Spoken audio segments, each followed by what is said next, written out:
Good morning! Welcome to another edition of Frontline.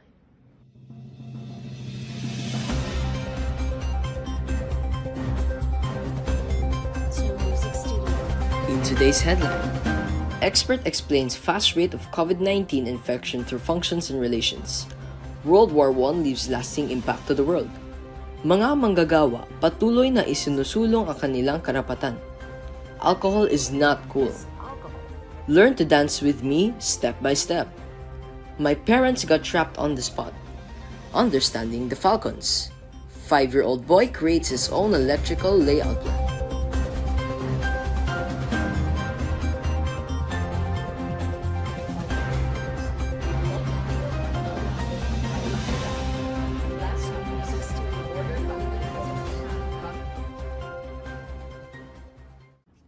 We're live in the, it's Thursday, the 30th of April. I'm Benedict D. Enriquez. It's good to be with you. The current COVID-19 outbreak was merely an unusual cluster of pneumonia cases in Wuhan, China. But now, with its exponential growth, the number of cases each day constantly increases over a period of time. Is it true, Dek, that one person with COVID-19 can infect a fast rate in one day? Yes, it's true. You know, Ben, to better understand the evolution of the infection, the World Health Organization refreshes the accumulative data of infected people, and that an expert claims that through mathematical functions and relations, we can better appreciate the virus. I have interviewed Dr. Ludwig Edison, and here's what he says. Let's start with some basics. Suppose you have a population, and a certain number X of them are carrying the coronavirus. For each one infected person, they'll pass it on to a certain number, and that is their relations. Let's say that domain X can have multiple outputs of infected, W, Y, Z. To discuss the functions, since we are spreading at a fast rate, government has introduced multiple interventions like travel restrictions, school closures, social distancing, and lockdown, which result to a single output, which is to curb the transmission and lessen the infected people. Math isn't only useful for understanding the extent of illness and infection. It can also help us to work out what to do about it. With some mathematical help, the hope is that before too long, we may be able to counting a small number of cases. This is Dek Enriquez reporting BEN Frontline. Thank you, Dek Enriquez. I hope the expert can expedite the antibodies needed to eradicate this COVID-19. The name the 100 Years' War has been used by historians since the graph of the 19th century to describe the long conflict of different nations. What was the war all about? What were the different causes, and what lasting effects has it left to the millennium age? Let's take a tour in our infographic show, This Day in History. The Great War, commonly known as the First World War, oftenly described as the war to end all wars, was one of the great watersheds of the 20th century geopolitical history that lasted from 1914 to 1918. With its unparalleled levels of havoc and destruction, on its good way, has resulted and helped us reshape the modern world and technology to where we are right now. One of the causes that laid the groundwork of the First World War was the mutual defense treaties. Adding to the alliances is the ism, like nationalism, imperialism, and militarism. And lastly was the assassination of the Archduke Franz Ferdinand, which led to Austria-Hungary declaring war on Serbia. But we should all remember that this war gave its impacts on the world today. Moreover, on technology and in the medical field. In the technology side, one of the discoveries was air traffic control. The US installed two-way radios in planes. Another was the creation of aircraft carriers and machine guns. In the medical field, the first blood bank was made to easily undertake blood transfusions. Medical trains to help out carry the wounded and the sick. Medical advances included screenings, treatments, vaccines, and disinfection of diseases. With its fascinating era, despite its deep and far-fetching impact, this has given us the opportunity to reflect back 100 years ago to the goodness on what the Great War has cost us. This is why history is invaluable in understanding the present. We must account for it as we move forward. Nakababahala ang lumalawak at tumitinding problema sa mga manggagawang expat na yon dito sa Qatar. Gayunpaman, sa kabila ng kahirapan at karapatang hindi makamit ng mga manggagawa, bakit patuloy pa rin ang pagdagsa at pagdami nila dito? Ating pakinggan sa ulat ni Bentong Burgos.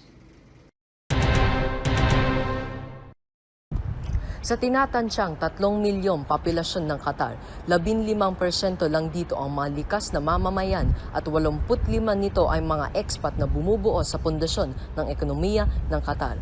Ang mga nasyonalidad na Pakistani, Indian, Bangladesh o Sri Lankan, sila ang naglakas loob na magtrabaho sa bansang ito upang takasan ang kahirapan na may mapadala sa pamilya sa kabilang panig ng mundo.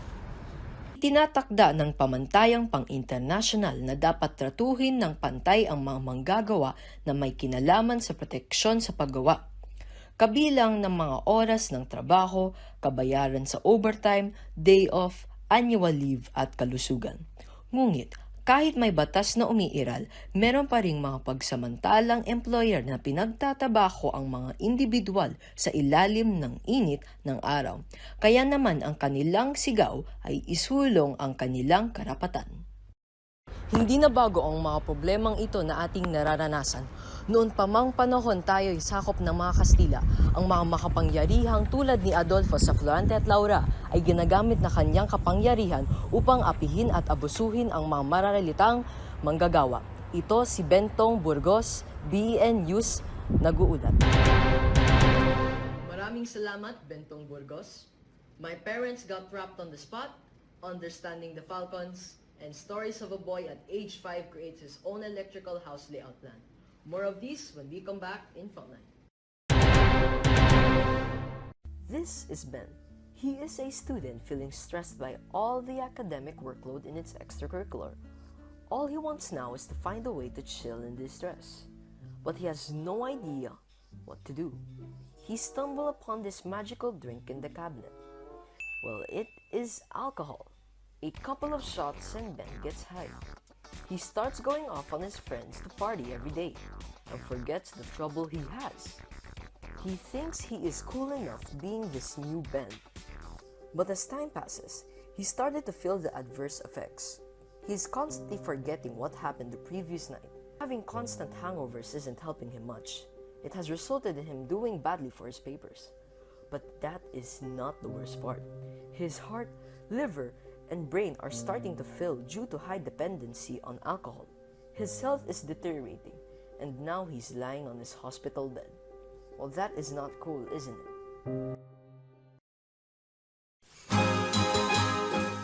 Want to know the latest Filipino dance craze? Check it out.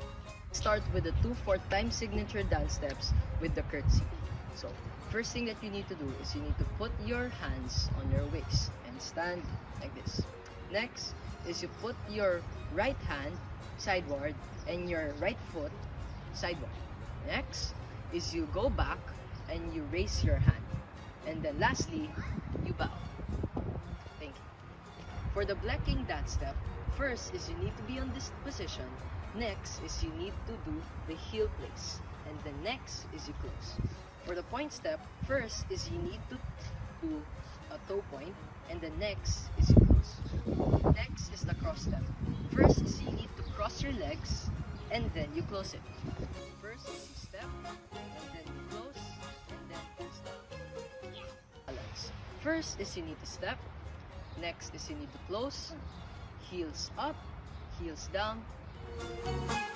Catch me more of my dancing tutorials every Saturday at 9 p.m. In my own segment of Fast Talk with Ben, I was given a chance to visit my folks and I compulsory asked them questions that they cannot resist. My parents got trapped on spot. Good morning. Today I'm with my dad, Don Miguel Enriquez. Hello. Okay, so today I'll be asking him quick but impulsive questions. So dad, if you can't answer, you can always skip. Game? Okay, so first question. What pronoun do you use for an LGBT? He. Sex education at home or at school? School. Vice ganda, describe in one word. Gay. Transgender or gays allowed in female bathroom? Yes or no? No. Who is more knowledgeable, mommy or daddy? Mommy. Would you allow same-sex marriage? No. Okay, if I were to change my body, would be using medicine or medical intervention? Medical intervention. Medical intervention, okay. So, beautician as a male, yes or no? Yes. Okay. Head of Vatican City. Head is Girl or boy? boy. Boy. Choose between one. Teen pregnancy or HIV? Teen pregnancy. Wedding proposals. Boy or girl? Boy. Okay. Stay at home dad? Yes or no? No. Okay. Okay, that's it. Thank you, Dad, for partaking in this event. Thank you. Okay. Thank you. Bye. Bye. It was a great time spending with you, Dad.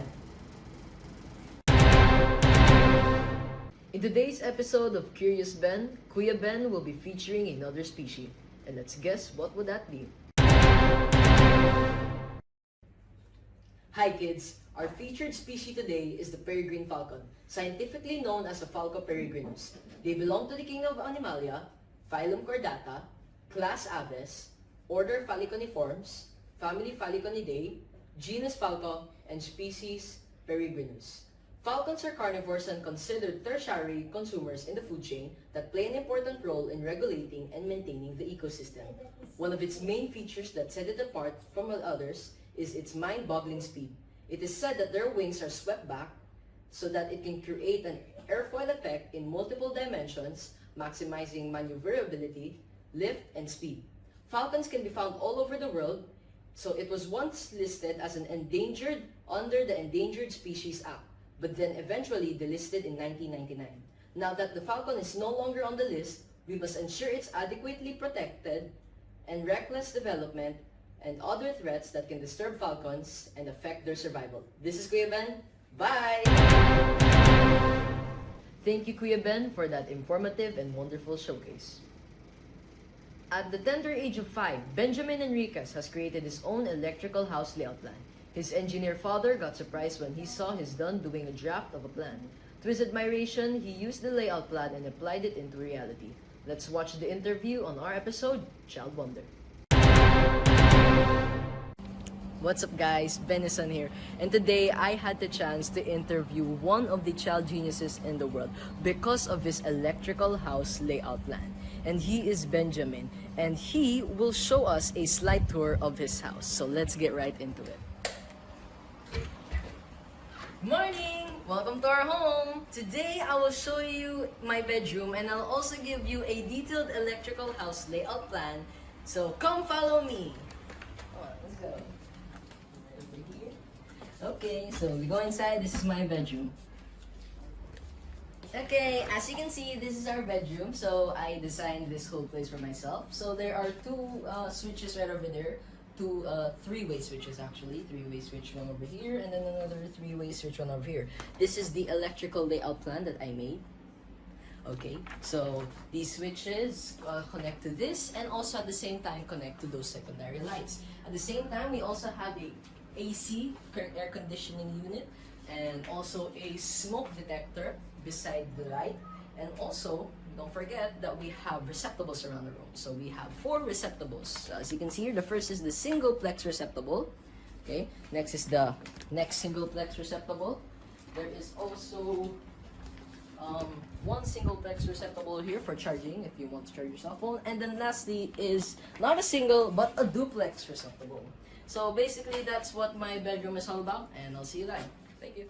He's truly an extraordinary child. This is me with Benjamin showcasing another child wonder. Bye!